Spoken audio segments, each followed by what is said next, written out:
શું કહેશો? અમે ક્યારેય કોંગ્રેસથી માર્કેટ યાર્ડમાં લડ્યા નથી.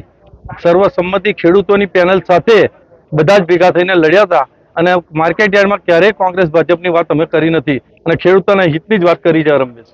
પણ આજે શેની ચૂંટણી યોજાઈ છે, કેટલા ઉમેદવારો હતા અને કેટલી મત મળ્યા છે? 2 ઉમેદવાર હતા અને એકને 10 મળ્યા અને એકને 8 મત મળ્યા. કયા કયા ઉમેદવારો હતા? કાળીદાસ પરમારનો નંબર 1 હતો અને 2 નંબરમાં ભૂરાભાઈ ભરવાડનો હતો. ભૂરાભાઈ ભરવાડના 10 મત મળ્યા, કાળીદાસ પરમારને. ભૂરાભાઈની જીતનું કારણ શું?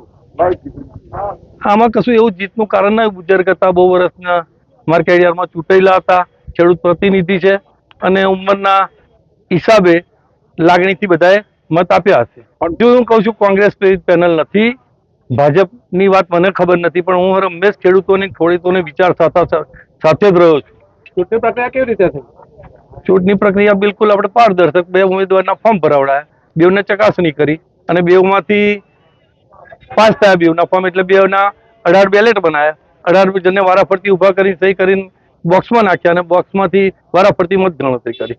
હા, કોંગ્રેસને પેનલમાં હું 25 થી 30 વર્ષ માર્કેટ યાર્ડમાં સેવા આપું છું અને મારી ઉંમરના હિસાબે અને મારી સેવા હિસાબે મને મતદાન આપી જીતાડ્યો એ મારી અપેક્ષા છે. ભૂરાભાઈને જીતાડ્યા દેવું? હા, એ ભૂરાભાઈ જ છે. હા.